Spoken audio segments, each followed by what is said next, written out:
Welcome to This Week in Fitness, where we crunch the latest fitness business headlines all in under 5 minutes. I'm your host, Krissy Vann, and here's what's making news.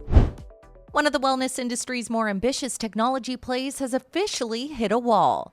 Robotic massage company Aescape has entered insolvency proceedings following a foreclosure process tied to mounting debt and high operating costs. The company, which developed AI-powered robotic massage tables, had raised significant industry attention around the convergence of wellness, automation, and recovery technology. But despite moving into commercial operations last year, revenues reportedly failed to keep pace with the company's capital-intensive business model. According to filings, Aescape was left with roughly $152 million in unsecured debt after substantially all of its assets were acquired through foreclosure earlier this year. Aescape Recovery Inc. continues to operate using the company's assets, but the collapse highlights a growing reality across wellness technology. Hardware-heavy innovation remains incredibly difficult to scale, particularly in categories where development cycles are long, infrastructure costs are high, and operators are still figuring out consumer adoption. GymNation is expanding its HYROX footprint across the Middle East with new ladies-only programming, league competitions, and a new HYROX Weekender event coming to Dubai this June. The company now operates dedicated HYROX-focused offerings across all 3 markets it serves. The move reflects a broader industry shift toward performance-based training, community competition, and event-driven fitness experiences. More operators are no longer treating HYROX as simply a race weekend. They're building year-round programming, recovery offerings, coaching, and community around it as a member retention strategy. Wearable company Whoop announced one of its biggest expansions yet into connected health and AI-driven wellness. New platform updates include in-app clinician video consultations, electronic health record integration, expanded AI coaching tools, and upgraded behavioral tracking features. The company says the goal is to move beyond isolated snapshots of health and instead combine continuous biometric data with clinical context and personalized recommendations. Whoop also introduced new AI tools called My Memory and proactive check-ins designed to adapt coaching recommendations around factors like travel, sleep, strain, and recovery patterns.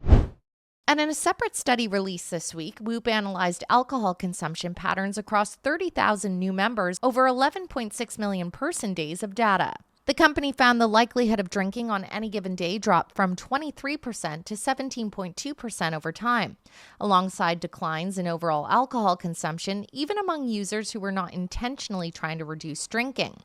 The findings reinforce a growing conversation happening across wearable technology. When consumers can continuously see how behaviors impact sleep, recovery, strain, and physiology in real time, behavior change often follows. That theme carried into another major wearable announcement this week as Fitbit unveiled Fitbit Air, a minimalist, screenless wearable focused on passive health tracking and simplicity. Rather than competing on notifications and screen time, Fitbit Air leans into a growing back-to-analog movement within wellness tech.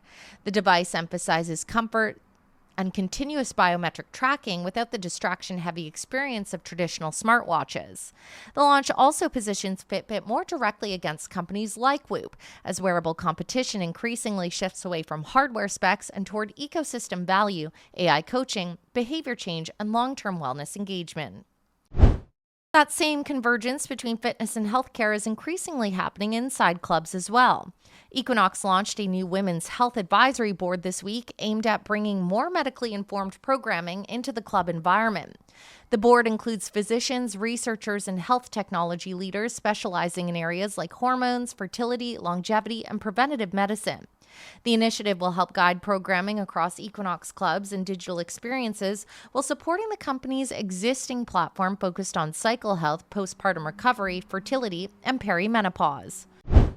And finally, the reinstatement of the presidential physical fitness test alongside National Physical Fitness and Sports Month signals renewed federal attention around physical activity and preventative health in the United States. According to the Health and Fitness Association, fewer than 1 in 4 children currently meet recommended daily physical activity guidelines. The association says the renewed focus reinforces the important role fitness facilities already play through youth sports, camps, swimming, and structured activity programs designed to establish healthy habits early in life.